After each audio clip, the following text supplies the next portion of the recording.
The vast, seemingly endless stretches of Oklahoma's highways, cutting through the state's heartland, are often a symbol of freedom, a pathway to opportunity. But in the late months of 2019, these very roads transformed into corridors of terror, haunted by an unseen predator. The silence of the open plains was broken by the chilling discovery of bodies, each victim found abandoned near the desolate stretches of Highway 412 and Interstate 40. The first victim was discovered on October 12, 2019. A truck driver, making his routine pre-dawn run, spotted a vehicle pulled over on the shoulder of Highway 412, near the small town of Okemah. Approaching the vehicle, he found the driver's side door ajar and the body of a young woman slumped inside. She was identified as 22-year-old Sarah Jenkins, a college student returning home after a weekend trip. Sarah was a vibrant young woman, known for her infectious laughter and her dreams of becoming a veterinarian. She was a beloved daughter, a cherished friend, and a promising student. The brutality of her death sent shockwaves through the quiet community. The medical examiner's report confirmed that she had been strangled, her body left as a grim roadside spectacle. The Oklahoma State Bureau of Investigation, OSBI, took the lead on the case. Detective Michael Evans, a seasoned investigator with a reputation for his relentless pursuit of justice, was assigned to the investigation. Evans was a man of quiet intensity, his eyes reflecting the weight of the cases he had seen. He understood the vastness of the challenge before him, the sprawling highways offering endless escape routes for a cunning killer. The investigation began with a meticulous examination of Sarah's last known movements. They traced her journey, interviewing friends and family, examining her phone records and social media. There were no signs of any altercations, no red flags. Sarah's weekend trip had been uneventful. A simple drive home turned into a nightmare. Then, just weeks later, another body was found.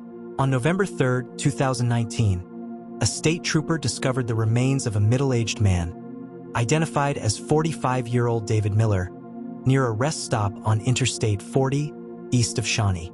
David, a long-haul trucker, was found several miles from his abandoned rig, his body bearing the same chilling hallmarks as Sarah's.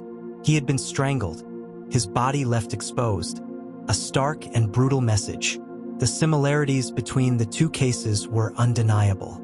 The victims, though different in age and background, shared a chilling commonality.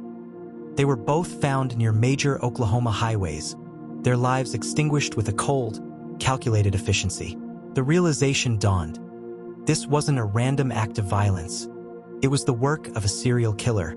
Panic began to grip the state.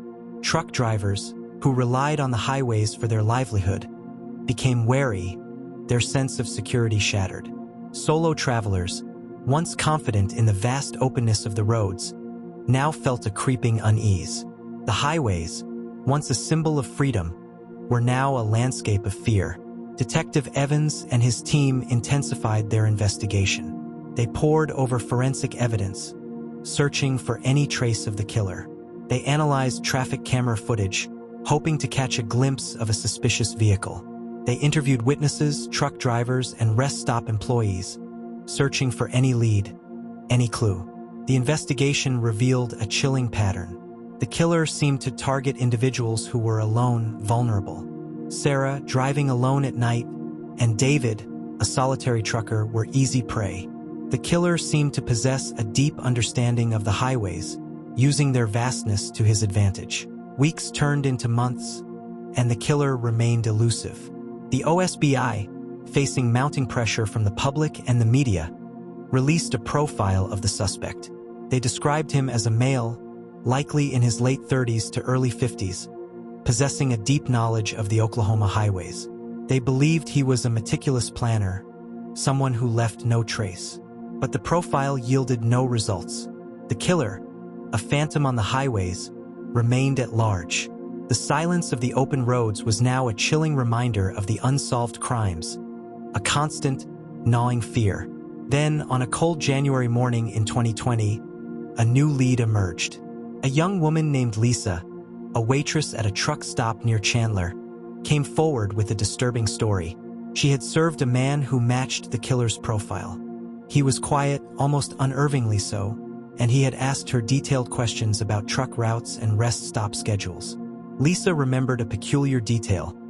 The man had a distinctive tattoo, a faded image of a coiled snake, on his right forearm.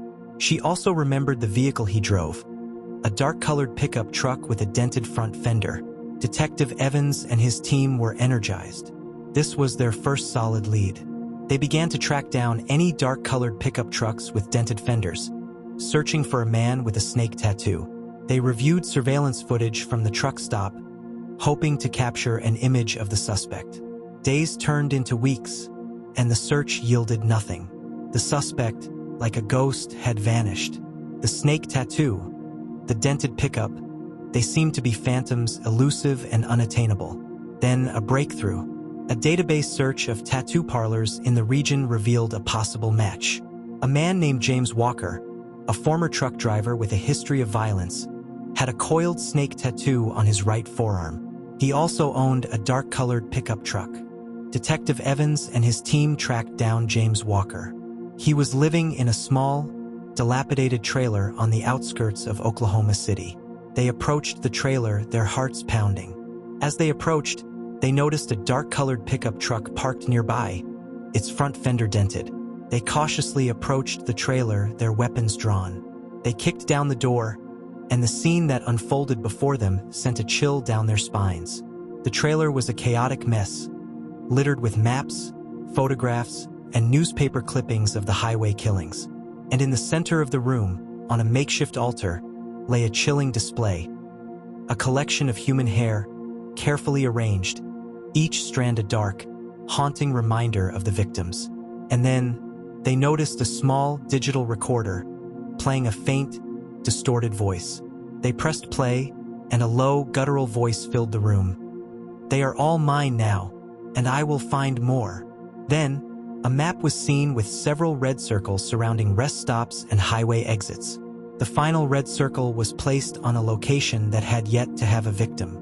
A location that was very close to where Detective Evans' own family lived. Detective Evans stared at the chilling display, his blood running cold. The trailer, once a symbol of a man's solitary existence, now revealed a twisted mind, a macabre shrine to his crimes. The recorded voice, chillingly calm and predatory, echoed in his ears, sending shivers down his spine.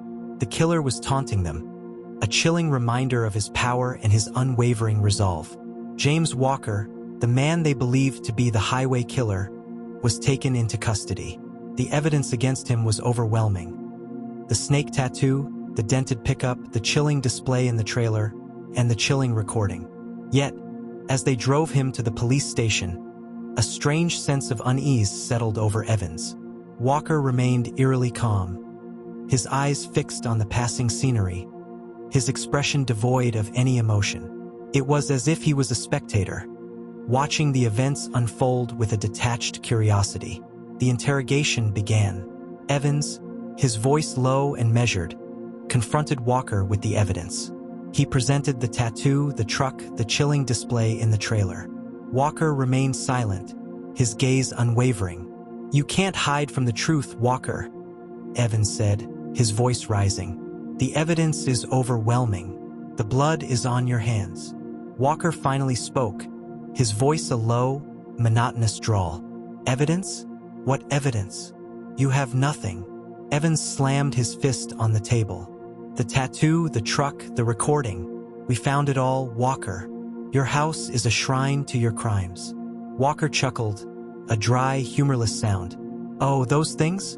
They're just souvenirs." Evans stared at him, bewildered. "Souvenirs? You call those trophies souvenirs?" Walker shrugged. "They are reminders of my collection." "Your collection?" Evans repeated, confused. Walker leaned forward, his eyes gleaming with a chilling intensity. "Yes, my collection is growing, more pieces to add." Evans felt a shiver crawl down his spine. Walker's words, his chilling calm, sent a shiver down his spine.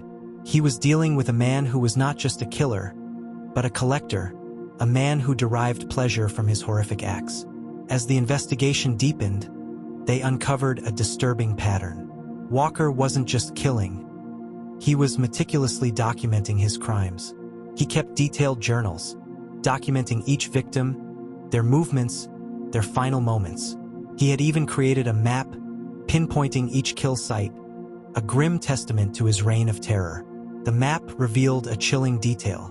The red circles marking the kill sites formed a disturbing pattern, a twisted symbol, a macabre signature. It was a symbol of a spider, its legs extending across the state, each leg ending with a bloody droplet. The investigators were horrified. The killer wasn't just a predator. He was an artist, a craftsman of death. He was weaving a macabre tapestry across the Oklahoma landscape, a chilling testament to his reign of terror. As the investigation continued, they discovered something even more disturbing. Walker had been collecting more than just souvenirs. He had been collecting parts of his victims, trophies to commemorate his macabre collection. The chilling discovery of human remains buried in the backyard of his trailer sent shockwaves through the investigation team. Walker, facing overwhelming evidence, confessed. He detailed his crimes with a chilling nonchalance, describing each kill with a chilling detachment. He spoke of the thrill of the hunt, the power he felt as he snuffed out another life.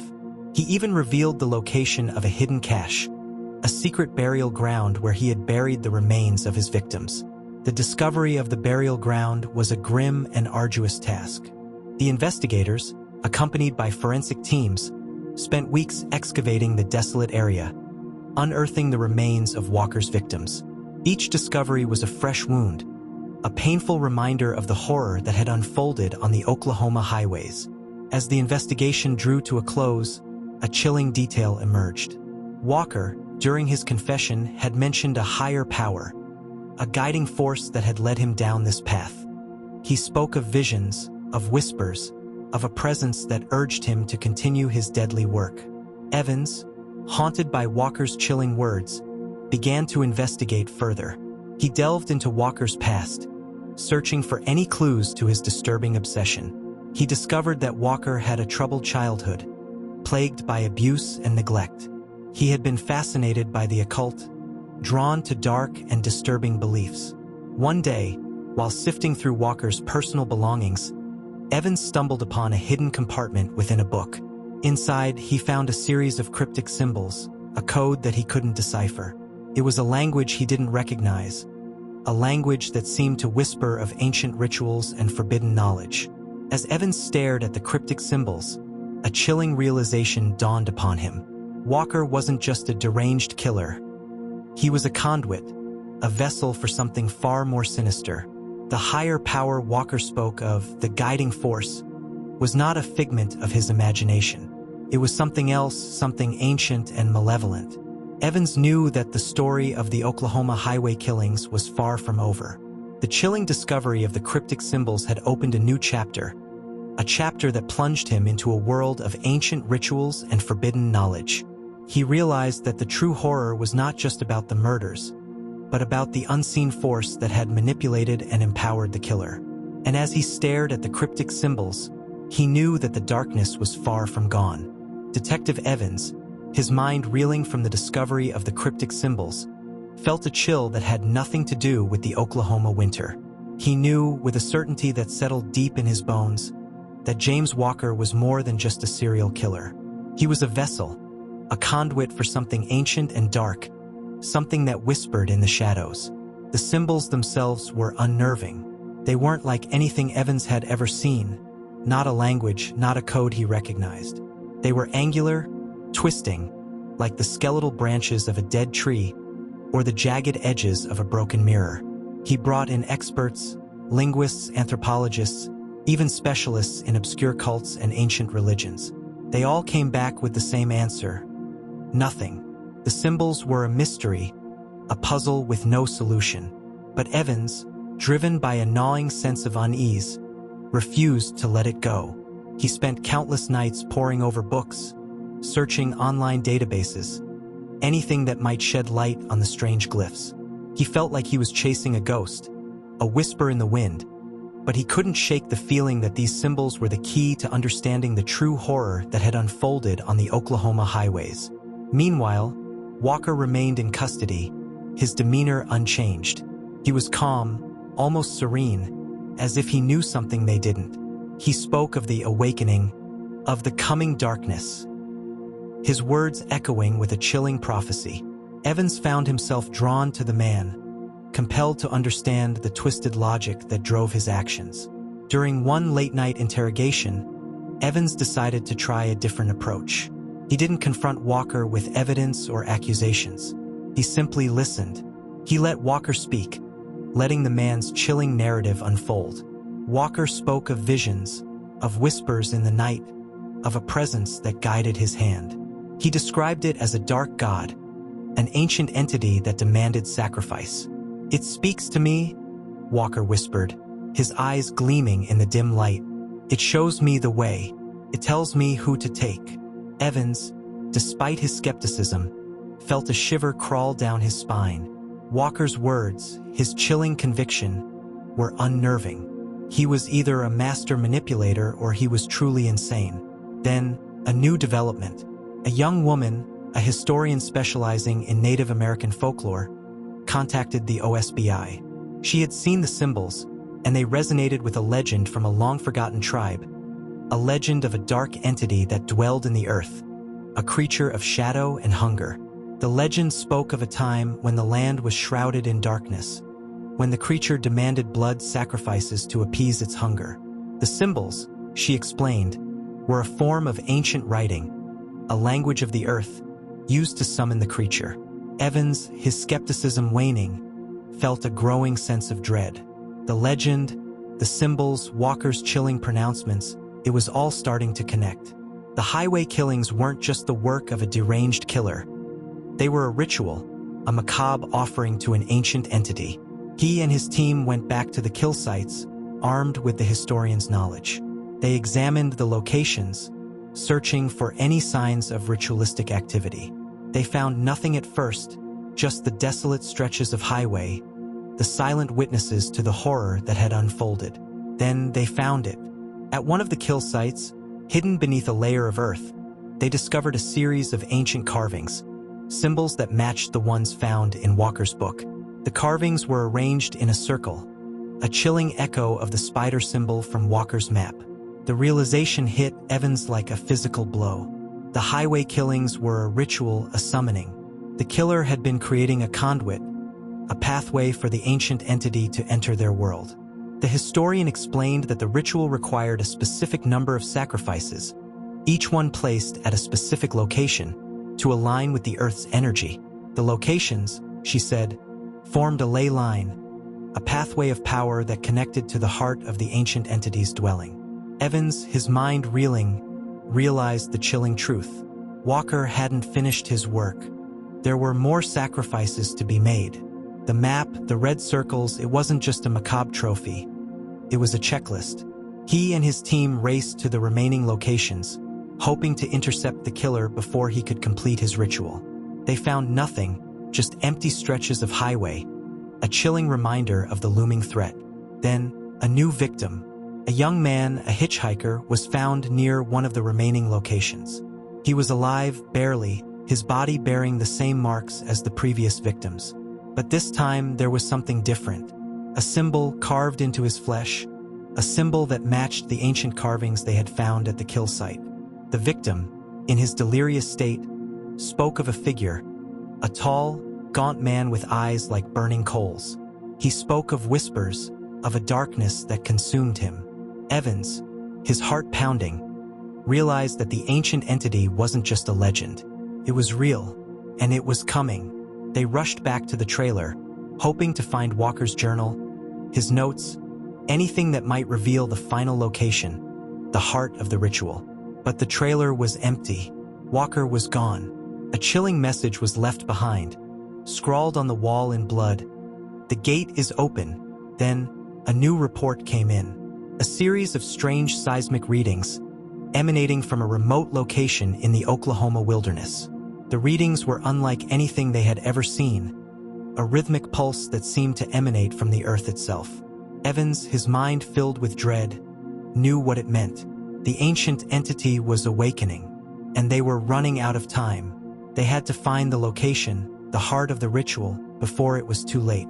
But as they prepared to head into the wilderness, a final, chilling message came over the radio. A report of a massive sinkhole opening up in the middle of the highway, a sinkhole that seemed to pulse with an unnatural darkness. And from within the darkness, a faint, guttural whisper, a voice that seemed to echo from the depths of the earth. The report of the sinkhole, a gaping maw of unnatural darkness in the middle of the highway, sent a jolt of ice through Detective Evans. The rhythmic pulse emanating from it, the guttural whisper that seemed to rise from the earth's core, all pointed to one terrifying conclusion. The ritual had reached its climax. The ancient entity was stirring. Evans and his team, along with a contingent of state troopers and forensic specialists, raced towards the location. The seismic readings had pinpointed a remote stretch of Highway 270, a winding road that cut through the rugged terrain of the Ouachita National Forest. As they approached, the air grew heavy, thick with an almost tangible sense of dread. The once vibrant green of the forest seemed muted, drained of color, as if the very life had been sucked out of it. The sinkhole was a horrifying sight. It was a perfect circle, a black abyss that seemed to stretch into the earth's core.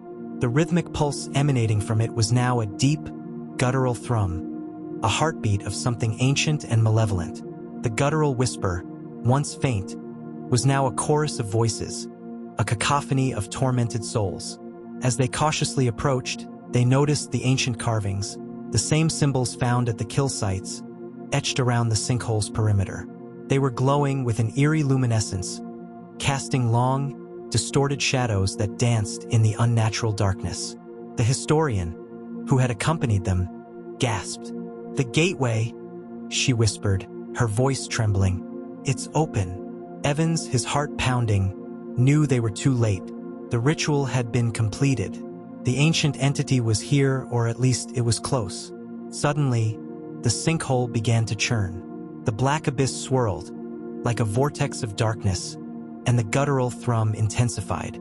The chorus of voices grew louder, more frantic, as if they were trapped, struggling to escape. Then, a figure emerged from the swirling darkness. It was tall and gaunt, its form shifting and indistinct, like a shadow given form. Its eyes glowed with an infernal red light, burning like coals in the darkness. The figure spoke, its voice a guttural rasp that seemed to vibrate the very air. "The offering is complete," it said. "The Ancient One awakens." Evans, his weapon drawn, felt a primal fear grip him. This was not a man, not even a creature. It was something else, something ancient and powerful, something that defied comprehension. The figure raised a hand, and a wave of dark energy surged towards them. It was a force of pure malice, a wave of cold that seemed to suck the very life out of everything it touched. The state troopers screamed, their bodies convulsing, their faces contorted in agony. Evans, shielded by the historian's knowledge of protective sigils, felt the wave of energy wash over him, a chilling caress that threatened to consume his soul. He fought back, his mind reeling, his body screaming in protest. The historian, her voice trembling, began to chant, reciting ancient incantations, weaving a shield of light against the encroaching darkness. The figure recoiled, its form flickering, its eyes burning with rage. "You cannot stop it," it hissed, its voice a guttural rasp. "The Ancient One's hunger is insatiable." Suddenly, the ground began to tremble. The sinkhole pulsed, and the guttural thrum reached a deafening crescendo. From the depths of the abyss, a massive tentacle emerged, thick and black, its surface covered in writhing tendrils. The tentacle lashed out, smashing through the trees, tearing through the earth. The state troopers, caught in its path, were crushed, their bodies reduced to mangled heaps. Evans, his mind reeling, knew they had to close the gateway. He looked at the historian, her face pale but determined. "The carvings," he shouted, his voice barely audible above the chaos. "They're the key." The historian nodded, her eyes fixed on the glowing symbols around the sinkhole. "They're a conduit," she said. "We have to disrupt them." They raced towards the sinkhole, dodging the thrashing tentacle and the waves of dark energy. They reached the carvings, their hands trembling as they tried to disrupt the glowing symbols. As they touched the carvings, a jolt of energy surged through them, a searing pain that threatened to overwhelm their senses. But they persevered, their determination fueled by the knowledge that they were the last line of defense against an ancient evil. The carvings flickered, then dimmed. The glowing symbols faded, and the guttural thrum began to subside. The swirling darkness in the sinkhole began to dissipate, and the chorus of voices faded into a mournful whisper. The figure, its form flickering and fading, let out a guttural roar of rage. "You have delayed the awakening," it hissed, "but the Ancient One will return. Its hunger will be sated." Then, it vanished, its form dissolving into the dissipating darkness. The tentacle retracted, disappearing into the sinkhole, which then closed, leaving behind a smooth, featureless patch of earth. The silence that followed was deafening, broken only by the ragged breaths of the survivors. Evans, his body aching, his mind reeling, knew they had won, but at a terrible cost. They had closed the gateway, but the ancient entity's words echoed in his ears, a chilling promise of its return. As they surveyed the devastation, they noticed something strange. A faint, glowing symbol, etched into the smooth patch of earth where the sinkhole had been. It was a symbol they hadn't seen before, a symbol that pulsed with an unnatural light. Then a small child's voice was heard, carried on the wind, a voice that was both ancient and innocent. "He is coming," the child's voice, carried on the wind, a chillingly innocent echo amidst the devastation, hung in the air like a death knell. "He is coming." The words, simple and direct, were a stark reminder that the ancient entity, though temporarily thwarted, was not defeated. The glowing symbol etched into the earth, a pulsating beacon of unknown power, confirmed their worst fears. Detective Evans, his body battered and his mind reeling, felt a cold dread settle over him. They had closed the gateway, but they hadn't stopped the awakening. They had merely delayed it, bought themselves a brief reprieve from the encroaching darkness. The historian, her face pale and drawn, stared at the glowing symbol, her eyes filled with a mixture of fear and fascination. "It's a locator," she whispered, her voice trembling. "A beacon. It's calling to it." Evans, his mind racing, understood the implications. The symbol wasn't just a marker. It was a signal, a homing device for the ancient entity. It was a promise of its return, a guarantee that the horror was far from over. They had to destroy the symbol, sever the connection, but how? The symbol pulsed with an unnatural energy, an energy that seemed to defy all known laws of physics. They tried everything: physical force, fire, even high-powered electromagnetic pulses. Nothing worked. The symbol remained, a glowing testament to their impotence. As they struggled to find a solution, the seismic readings, which had subsided after the gateway closed, began to pick up again. This time, the readings were different, more erratic, more frantic. It was as if something was struggling, fighting to break free. The historian, her eyes wide with terror, gasped. "It's trying to force its way through," she said. "It's using the ley lines, the energy pathways of the earth." Evans, his mind racing, realized the chilling truth. The highways, the kill sites, the ancient carvings, they were all part of a network, a web of energy that the ancient entity was using to breach their world. They had to disrupt the network, sever the ley lines, but how? The highways, the lifeblood of Oklahoma, were now conduits of darkness, pathways for the ancient entity to traverse. Then, a new report came in. A series of strange occurrences were being reported along the highways. Vehicles malfunctioning, electronic devices going haywire, even reports of hallucinations and disorientation. The highway patrol was overwhelmed, struggling to contain the chaos. Evans, his mind filled with dread, knew what it meant. The ancient entity was using the highways, the ley lines, to spread its influence, to weaken the barriers between their world and its own. They had to stop it, but time was running out. The seismic readings were intensifying, the strange occurrences were spreading, and the glowing symbol pulsed with an ever-increasing urgency. The historian, her eyes fixed on the symbol, suddenly gasped. "The offering," she said, her voice trembling. "The sacrifices. They were the anchors, the points of connection. We have to disrupt them, break the anchors." Evans, his mind racing, understood. They had to revisit the kill sites, the locations where the sacrifices had been made, and disrupt the ancient carvings, the anchors that connected the ley lines. They split into teams, racing against time, heading towards the kill sites. The highways, once symbols of freedom, were now treacherous pathways, haunted by the ancient entity's influence. As they reached the kill sites, they found the ancient carvings, still glowing with an eerie luminescence.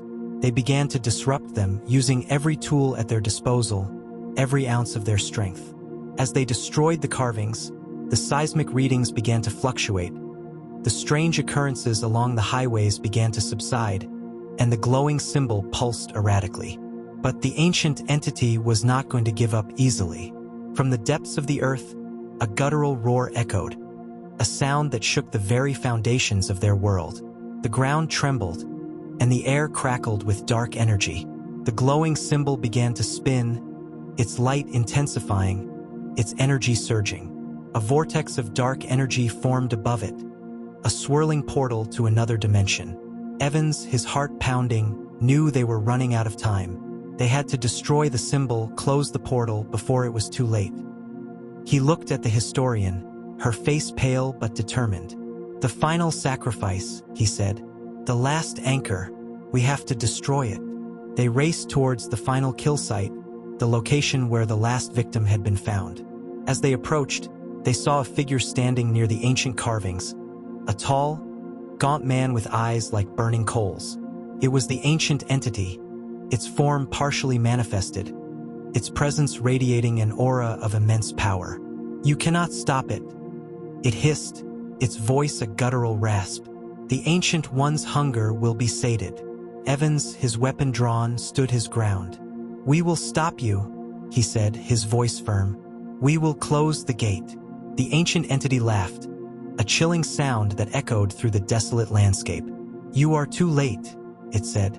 "The gate is open." It raised a hand, and a wave of dark energy surged towards them, threatening to consume them. But the historian, her voice filled with ancient power, chanted a counterspell, weaving a shield of light against the encroaching darkness. Evans, seizing the opportunity, rushed towards the ancient carvings, his weapon raised. He fired, shattering the glowing symbols, disrupting the final anchor.